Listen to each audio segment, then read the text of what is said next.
दोस्तों, रूस और यूक्रेन के बीच युद्ध के 1412 दिन हो गए हैं, जबकि तथाकथित रूप से हमास और इजराइल के बीच युद्धबंदी के 88 दिन हो गए हैं।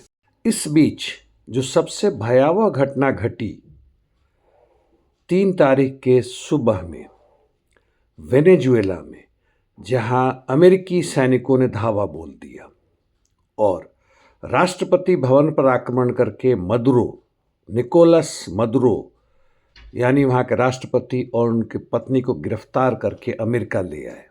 अमेरिका में लाकर उन्हें खुली गाड़ी में हाथ में चेन, पैर में बेड़ियां लगाकर खुलेआम प्रदर्शन करवाया गया जनता के सामने, जैसे कि मानो वह जंगल से पकड़ा हुआ कोई बाघ या शेर हो और दिखा रहे हैं। यह क्या दिखाता है दोस्तों, क्या चीज़ है? खैर, इस पर मैं चर्चा तो करूंगा ही, विस्तार से करूंगा आज थोड़ा। जो आप बैकग्राउंड में देख रहे हैं वह सारा का सारा वेनेजुएला से संबंधित वहाँ का एयर डिफेंस और दूसरी चीज़ें। और अभी जो सामने आ रहा है यह धरना व प्रदर्शन हमारे भारत के नई दिल्ली में जंतर मंतर पे हो रहा है। जंतर मंतर पर और भी कुछ चीज़ें हो रही हैं, लेकिन साथ साथ प्रमुख रूप से वहाँ के बहुत सारे वामपंथी दल जैसे SUCI, CPI, CPI-M, CPI-ML, liberation, forward block, revolutionary socialist party और इसके साथ CPI-ML के कई अन्य धड़े जिसमें हमारा लोकपक्ष भी शामिल है, वह वहाँ प्रदर्शन कर रहे हैं। क्यों? यह हर क्रांतिकारियों का, वामपंथियों ही नहीं बल्कि साम्यवादियों का एक कर्तव्य होता है कि अंतर्राष्ट्रीय सॉलिडारिटी, इंटरनेशनल सॉलिडारिटी पर आप इसे दिखाएं दुनिया को कि हम भी तुम्हारे साथ हैं। दुनिया के मजदूरों एक हो, केवल मात्र वसुधैव कुटुंबकम नहीं, दुनिया के मजदूरों एक हो, मेहनतकश जनता एक हो, प्रताड़ित जनता एक हो। और वो जो संघर्ष कर रहे हैं पूंजीपति वर्ग के खिलाफ, मोनोपोलीज, ओलिगार्स के खिलाफ, अंतर्राष्ट्रीय साम्राज्यवाद, जायनोवाद के खिलाफ, उनके हम साथ हैं और उनके सुख दुख में हमारा साथ है। यह भी दिखाता है कि हम धर्म से परे, जाति व्यवस्था से परे, लिंग भेद और भाषा से परे, रंग भेद से परे, देश के बाउंड्री से परे हम एक साथ हैं। खैर, यह देखने की बात है सबसे पहले कि मिलिट्री के रूप से आखिर वेनेजुएला में, जिसने काफ़ी दावा किया था कि वह मिलिट्री रूप से सशक्त हो रहा है, कैसे अमेरिका के कुछ हेलीकॉप्टर में आके और वहाँ के राष्ट्रपति भवन पर आक्रमण करके इन दोनों को पकड़ के ले जाते हैं। कई जगह बमबारी भी की उन्होंने इनके मिलिट्री ठिकानों पर। इसके पहले आपको याद होगा कि किस तरह से सीरिया में ज़बरदस्त सीरियन अरब आर्मी के होते हुए भी असद को भागना पड़ा और पूरा का पूरा वहाँ ढह गया कुछ आतंकवादी संगठनों जो अल कायदा से संबंधित थे के द्वारा। क्योंकि इसके पहले वहाँ पे जितने भी आर्मी थे उसके टॉप जनरल्स, लीडर्स कहीं न कहीं से खरीदे जा चुके थे CIA और मोसाद के द्वारा। यही स्थिति संभवतः नज़र आ रहा है वेनेजुएला में।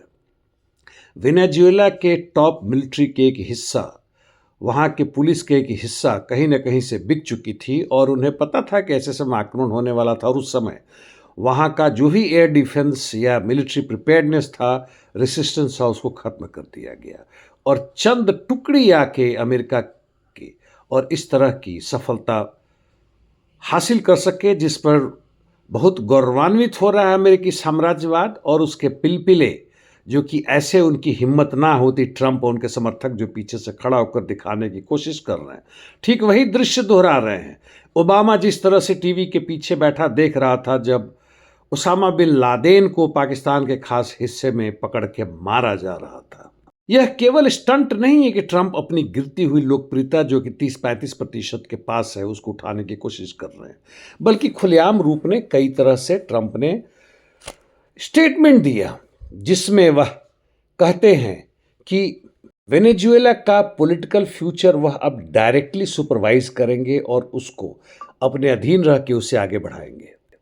आपको यह भी याद दिला दूं कि इसी वक्त वहाँ पे इज़राइल के प्रधानमंत्री नेतन्याहू भी थे और उनकी क्या मांग थी, किस लिए आए थे, वो अलग बात है। लेकिन इज़राइल के खिलाफ जिस तरह से दक्षिण अफ्रीका था, उसी तरह से वेनेजुएला भी था, ब्रिक्स का हिस्सा बन के, यूनासुर का हिस्सा बन के, बोलिवारियन रिवॉल्यूशन का हिस्सा बन के पूरी तरह से जायनोवाद को खारिज करता था, उसका विरोध करता था, अमेरिकी साम्राज्यवाद के खिलाफ भी था। और उसके पहले देखें तो इराक की भी वह घटना जहां CIA, MI6, मोसाद, नेटो और अरब कंट्री के जितने भी दलाल सत्ता हैं वह सब उनके साथ हैं। एक तरफ जहां अमेरिकी साम्राज्यवाद का पतन हो रहा है, कमजोर हो रहा है, उसका US डॉलर देखें। रूस और यूक्रेन के युद्ध के बाद से उसकी मिलिट्री ताकत का जो एक माखौल सा बन रहा था, उस तथाकथित सही बात को भ्रम के रूप में दिखाने के लिए यह एक और कार्रवाई है। और वैसे हमें पता है कि वेनेजुएला का तेल का भंडार दुनिया भर का सबसे बड़ा भंडार है। साथ साथ आपको शायद ना मालूम हो, आयरन ओर यानी लोहे का खदान भी वहाँ बहुत ज़बरदस्त है और वह भी बिलियन बिलियन डॉलर्स के बराबर है।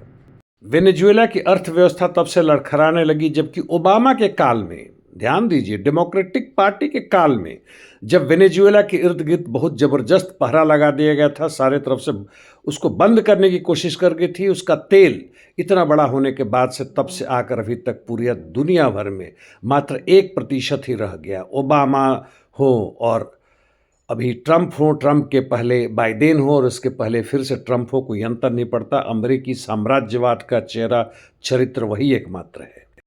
नेचुरली इजराइल ने इसकी बड़ी प्रशंसा की और कहा है कि अब वह वेनेजुएला में शांति प्रदान करेंगे, यानी वहां का एक राष्ट्रपति जो चुनाव में और चुनावी प्रक्रिया को करते हुए वहां का राष्ट्रपति बना था, उसे अब उठाकर जेल में डाल दिया गया है, मात्र कहने के लिए कि वह वहां से वह तस्करी करता था ड्रग्स का, बैन ड्रग्स का, और जिसको वह नार्को टेररिज्म का नाम देता है, इलीगल वेपन्स का नाम देता है। और साथ साथ यह भी उसका कहना है पूरे अमेरिकी साम्राज्यवाद का कि वेनेजुएला के तेल के भंडार पर उसका अधिकार है, वेनेजुएला ने चुरा लिया। वैसे ही जैसे भारत में आके कहे कि भाई यहाँ पर जितना भी कोयला है उसका है और उस पर भारत ने चुरा लिया, क्योंकि वेनेजुएला ने अपने तेल के संसाधनों का राष्ट्रीयकरण कर दिया था बिना अमेरिका से पूछे हुए। यह दादागिरी नहीं, खुलेआम गुंडागर्दी और लूट है। विश्व भर में अनेकों प्रतिक्रियाएं हुई हैं जिसमें भारत का बड़ा ही लिजलिजा प्रतिक्रिया रहा है। विदेश मंत्री ने कहा है कि बहुत ही चिंताजनक विषय है, वहाँ शांति बहाल दोनों देशों के बीच बातचीत कर होना चाहिए, कोई मायने नहीं रखता है। क्यूबा के राष्ट्रपति, नॉर्थ कोरिया के राष्ट्रपति, सब ने, यहाँ तक कि अमेरिका और दूसरे अन्य देशों ने इसकी ज़बरदस्त भर्त्सना की है और कहा है कि स्थिति को वापस किया जाए और वहाँ के राष्ट्रपति यानी वेनेजुएला के राष्ट्रपति की रिहाई इमीडिएटली की जाए उनकी पत्नी के साथ। जहाँ तक यूरोपियन यूनियन की बात है, आधा अधूरा है कहने के लिए। जब विश्व में कुछ गड़बड़ियाँ होती है उसका वह एक तरह से निंदा कर भी दे, लेकिन वापस चुपचाप उसी घिसे पिटे रास्ते पर चल पड़ते हैं।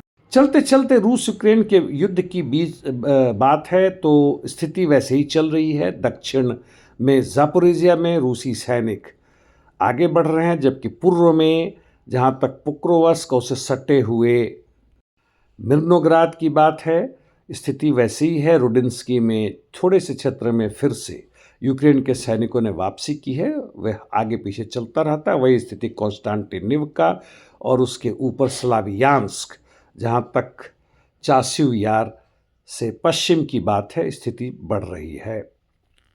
और सिवेर्स्क से सटे हुए लाइमान में वही स्थिति है। कुपियांस्क में अभी भी यूक्रेन के सैनिकों का दबदबा है, जबकि खार्को के उत्तर में वोल्चांस्क में रूसी सैनिक हर तरफ से बढ़ रहे हैं और सुमी में भी वो हर तरफ से बढ़ना शुरू कर चुके हैं। इंटरडिक्शन बहुत ज़बरदस्त जारी है। अंततः दोस्तों, यह याद रखना कि वेनेजुएला कहीं भी है, जब साम्राज्यवाद आगे बढ़ता है तो पूरी दुनिया भर के मेहनतकश जनता पीछे हटती है, उसकी खरीदने की क्षमता घटती है, उसका रोजगार खत्म होता है, स्वास्थ्य व्यवस्था, शिक्षा खत्म होती है और आपस में वह लड़ते हैं। और इससे हमें बाहर निकलना है, आपको सोचना होगा किस तरह से कैसे करें। तो मैं आज के लिए इतना ही पर बंद करता हूँ उम्मीद है आपकी टिप्पणियां आएगी। परसों शायद हम फिर मिलें। धन्यवाद दोस्तों।